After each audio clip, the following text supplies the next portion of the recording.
Adillah pada kami tak bodoh, meski memang kami tak pandai, tapi kami berjanji akan tetap mengkritik sesuai isi hati. Hei penguasa, ini kami rakyat jelata. Engkau ada untuk siapa? Hei penguasa, ini kami rakyat jelata. Mau sampaikan semua keluh kesah. Bekerjalah dengan hati, pakai empati. Jangan banyak intrik, apalagi bikin taktik.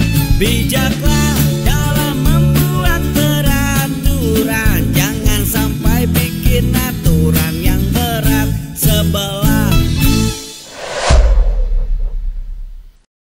Bismillahirrahmanirrahim. Assalamualaikum warahmatullahi wabarakatuh. Channel Opini Saiful Zaman. Selamat datang di ruang kedaulatan rakyat, di mana kebebasan berekspresi tak boleh dibungkam. Pilih mana? Minyak goreng langka, murah, atau minyak goreng naik, tapi ada. Nah, ini juga kurang lebih bisa jadi sama ini sekarang kondisinya. Tapi bukan minyak goreng, ini Pertamax. Wis. BBM. Pilih mana? Pertamax naik, stok ada, atau Pertamax nggak naik, tapi stoknya langka.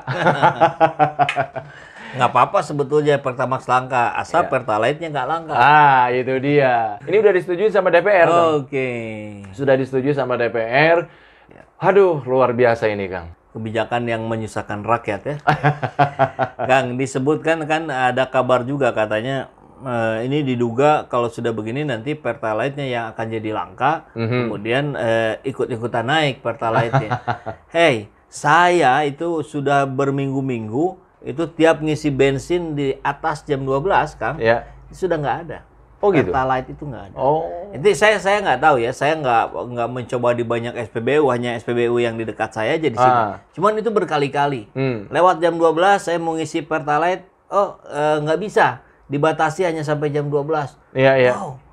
Sudah langka berarti. Ini pola yang mudah dibaca gitu. Iya. Polanya sama seperti solar, seperti minyak goreng ya? Persis. Ini kemudian nanti orang antrian panjang lagi. Kemarin antrian panjang solar, truk-truk. Sebentar lagi ini antrian panjang Pertalite. Dan kalau kita dengar dari alasan Pertamina itu karena apa? Ekonomi dunia, harga minyak dunia atau apa ya? Sebenarnya kan Pertamina sendiri belum mau melemparkan harga Pertamax ke mekanisme pasar. Gitu loh. Masih adalah konon katanya disubsidi gitu loh. Tetapi ya kita tahu lah bagaimana nanti di pasar, di lapangan terjadinya, Kang. Dan yang luar biasa itu, Kang, ini disetujui oleh DPR. DPR hari ini saya kira sudah tidak mewakili rakyat. Terutama dalam konteks komisi ini. Masa dia tidak bisa melihat sih ekonomi rakyat itu belum tumbuh. Harusnya yang ada itu disubsidi lebih besar. Kalau perlu munculkan lagi. Dulu tuh apa ya? Premium kan sekarang sudah hilang. Udah munculin lagi gitu. Harus ada pembalikan arah yang drastis dari pemerintah. 180 derajat. Kalau memang mau memperbaiki citra hari ini. Dan bukan sekedar memperbaiki citra, saya kira. Untuk kembali menumbuhkan kepercayaan rakyat terhadap pemerintahnya. Karena saya yakin pemerintah tidak akan bisa bekerja dengan baik kalau tidak ada kepercayaan dari rakyat. Dari rakyat, bukan dari DPR. Ya. Ini kan pertimbangannya adalah nilai keekonomian minyak dunia, Kang. Konon kabarnya seperti itu. Jadi kenapa itu harus tetap naik gitu loh, Kang. Nah, keekonomian dunia juga pertanyaannya apakah menjadi keekonomian masyarakat itu. Banyak yang kebolak-balik gitu. Pak Jokowi kemarin bilang ngapain beli barang dari luar negeri, sedangkan kita punya sendiri. Padahal yang baru beberapa hari sebelumnya dipakai aja tenda di Perancis, buatan Perancis. Padahal Indonesia juga banyak UKM ya. Oh, Eiger itu luar biasa tuh. Orang Bandung itu. Dan ya sekarang kemudian dikaitkan lagi ekonomi dunia. Padahal kalau kita mau ambil logika yang digunakan sama dengan minyak sawit, gitu, bahwa kita juga produsen minyak, gitu, ya sudah penuhi dulu saja Indonesia. Gitu. Jangan dulu tergantung dengan dunia luar.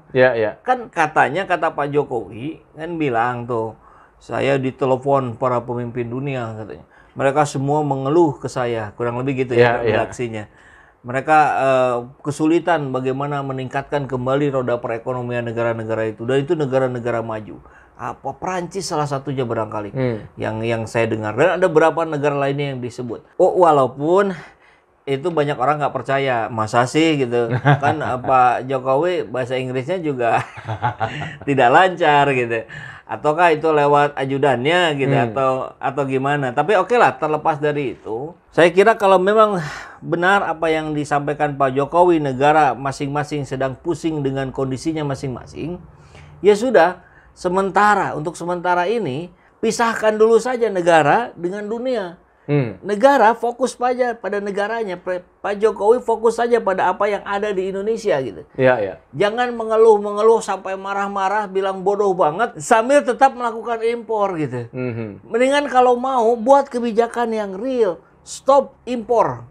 Jadi seluruh rakyat tidak boleh ada yang membeli dari luar, termasuk dari Alibaba, nggak boleh tuh, kan? Alibaba murah-murah barangnya. Baru itu sebuah komitmen yang clear gitu. Tapi kalau sekedar narasi yang seperti ini bolak-balik gak jelas, ya kita juga nggak percaya gitu. Ini kembali ke pola yang terjadi di minyak goreng, ya kan, Kang. Kemudian pola yang juga terjadi di solar, dan sekarang ini di Pertamax. Berarti apakah ini menjadi sebuah skenario yang dilakukan oleh pemerintah gitu, yang ujung-ujungnya ya udah naik aja semua? Mungkin itu kan juga sudah pernah kita bahas sebetulnya ya. Jadi bisa jadi ada satu skenario besar yang memang dirancang untuk terus memperkeruh kondisi masyarakat, dipancing terus untuk memunculkan kemarahannya, yang akhirnya menjadi people power, masyarakat, rakyat turun ke jalan. Kemudian di situ aksi-aksi untuk mendorong, meminta pemerintah atau presiden turun dan seterusnya. Dan itu sudah terjadi hari ini. Kemudian mulai nanti disusupi oleh para provokator yang akan ikut menghancurkan toko-toko Cina dan sebagainya. Nanti setelah itu kepemimpinan akan diambil alih oleh pihak-pihak yang sudah menunggu detik-detik itu, saat-saat itu. Kan ada lah ya, saya tidak perlu jelaskan lah orang-orangnya siapa, pejabat-pejabatnya siapa. Kita juga sudah bisa menilai. Kalau ada chaos, pengganti presiden siapa gitu. Nah, itulah yang sesungguhnya terjadi di kerusuhan 1998. Karena sebetulnya tidak ada fakta yang clear bahwa yang melakukan perusakan, yang menghancurkan itu adalah rakyat. Betul, kalau memang kemudian ada yang ditangkap dan ketahuan, tapi itu adalah buah dari stimulus, buah dari pancingan orang-orang penyusup tadi. Nah, ini ngeri sekali. Saya sih ngeri ngelihat situasi hari ini. Seperti yang di atas itu ya, seperti yang oke, tambah lagi nih. Oh, ini belum terlalu marah nih rakyat nih. Tambah lagi naikin ini. Oke, sembako naikin, lengkapin naikin. Ini apakah memang ada yang mengatur seperti itu, ataukah memang pada dasarnya pemerintah mulai berkurang dalam mengeluarkan kebijakan yang berempati kepada rakyat? Kita sudah sering bahas tentang tidak adanya empatik pejabat kepada rakyat. Kalau ini sudah sekian lama para pejabat ada di posisinya masing-masing, yang mengingatkan juga sudah banyak, saya sih kok menduga ini akhirnya bukan lagi persoalan mereka empatik atau tidak. Tapi memang ini ada sebuah skenario yang harus mereka jalankan. Jadi mereka tidak menggunakan lagi akal pikirannya, mereka hanya menjadi robot saja dari instruksi dari atas yang lebih berkuasa. Mudah-mudahan salah. Mudah-mudahan analisa kita salah, tidak ada chaos nanti di masyarakat, karena pemerintah sadar ini sebuah kesalahan dan akan diperbaiki dengan cara-cara yang drastis, yang berbalik 180 derajat, yang mementingkan kepentingan rakyat. Utang-utang yang ada, yang sudah dipinjam dari luar negeri, yang masih ada sekarang menumpuk di pemerintah, itu digelontorkan untuk subsidi kenaikan-kenaikan yang tidak karuan seperti ini, sehingga semua bisa teredam.